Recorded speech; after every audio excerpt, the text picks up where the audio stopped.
माझ्या सर्व भारतीय नागरिकांना जय भारत जय संविधान।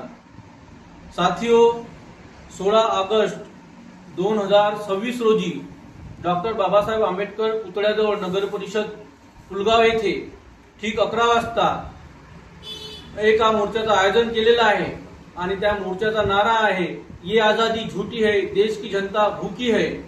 हा नारा अण्णाभाऊ साठे यांनी 1947 मध्ये जेव्हा आपला देश आजाद झाला 15 ऑगस्टच्या दुसऱ्या दिवशी 16 ऑगस्टला त्यांनी हजारोच्या संख्येने मुंबईत मोर्चा काढून ये आजादी झूठी है, देश की जनता भूकी है। कारण या आजादीत फक्त एक विशिष्ट वर्ग आजाद झालेला आहे आणि आपल्या इथला गोर गरीब शेतकरी शेतमजूर आणि इथला जो वंचित लोक आहेत ते आजाद झाले नाही। म्हणून त्यांनी तो त्यावेळेसच मोर्चा काढला का ज्यांच्यापाशी पैसा आहे, धनसंपत्ती आहे, जमीन आहे ते लोक याच्यातून आजाद झाले, पण ज्यांच्यापाशी काहीच नाही, ते पैसा धनसंपत्ती जमीन नाही आहे ते लोक आजादीपासून वंचित आहेत। म्हणून त्यांनी हा मोर्चा काढला होता। तोच वेळ आणि दिवस आजही लागू होतो, कारण 80 वर्ष झाले आपला भारत देश आजाद झाला आणि या 80 वर्षात आजही गोर गरीब वंचित शेतकरी शेतमजूर हे सगळं आजही गुलामी जीवन जगत आहेत। त्यांना शिक्षण नाही, त्यांचा मताचा अधिकार चोरून घेतला जातो, त्यांच्यावर आरएसएसच्या माध्यमातून हिंदू म्हणून त्यांना एकत्र केल्या जाते आणि हिंदूंच्याच हक्क अधिकारावर गदा आणल्या जाते। कधीच आरएसएस हिंदूच्या हक्क अधिकारासाठी मोर्चा काढत नाही। हिंदू युवांसाठी शिक्षक भरती, नोकर भरती, त्यांच्या शाळा दुरुस्त करण्याचं कधीच आरएसएस काम करत नाही। म्हणून आमचा हा विषय आहे, आरएसएस हटवा देश वाचवा, ईव्हीएम हटवा देश वाचवा आणि इथेनॉल मिश्रित पेट्रोल हे हटवा आणि शुद्ध पेट्रोल ग्राहकांना द्या, कारण त्यांच्या गाड्या 2 व्हीलर 4 व्हीलर ह्या सगळ्या गाड्या खराब होत चाललेल्या आहेत आणि म्हणून हा इथेनॉलचा सुद्धा मुद्दा आहे।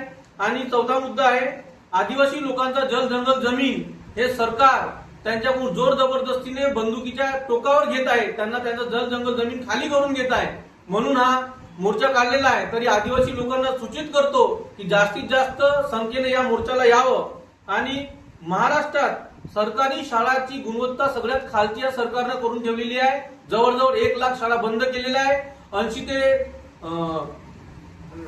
75 ते 80 शाळांमध्ये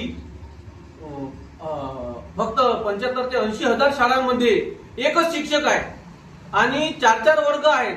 तर शिक्षक भरती यांनी घेतली पाहिजे, शाळेचा दर्जा सुधारून गुणवत्तापूर्ण शिक्षण आणि सक्तीचं शिक्षण ह्या सरकारी शाळेमध्ये भेटलं पाहिजे, हा एक विषय आहे। आणि जो आपले बेरोजगार लोक आहेत, बेरोजगार लोकांची बेरोजगारी वाढलेली आहे, त्यांना नोकऱ्या नाही, शिकलेले पोरं आज खाली बसलेले आहेत, ते आंदोलन करत आहेत, त्यांचे लग्न होत नाहीत, त्यांच्यासाठी लवकरात लवकर बेरोजगारचा मुद्दा घेऊन वाढती बेरोजगारी लक्षात घेऊन त्यांच्यासाठी सर्व क्षेत्रात ज्या जागा रिकाम्या आहेत त्या जागा भरण्यात याव्या, सरकारी जागा भरण्यात याव्या आणि एससी एसटी ओबीसीच्या ज्या आरक्षित जागा आहेत ते 12.5 लाखच्या वर जागा आपल्या महाराष्ट्रात फक्त महाराष्ट्रात खाली आहेत। त्या एससी एसटी ओबीसीच्या 12.5 लाख जागा त्या सरकारनं त्वरित भरण्यात याव्या।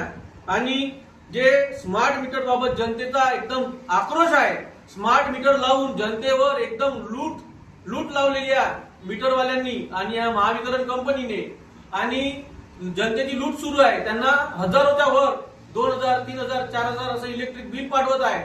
म्हणून जे इतर राज्यापेक्षा आपल्या महाराष्ट्रातच का बरं जास्त युनिट आहे, इतर राज्यापेक्षा आपल्या महाराष्ट्रात 9 रुपये युनिट आहे आणि बाकीच्या राज्यांमध्ये 3.5 4 5 रुपये असं युनिट आहे। पण जेव्हा वीज इथंच बनते आणि वीज इथं निर्मिती झाल्यावर आपल्याच महाराष्ट्रात विजेचे दर का बरं जास्त आहे। म्हणून ह्या सगळ्या मागण्या घेऊन भारतीय स्वाभिमानी संघाच्या माध्यमातून मी हर्षपाल मेंढे या मोर्चाला समर्थन करतो आणि जास्तीत जास्त लोकांनी या मोर्चाला यावं ही नम्र विनंती।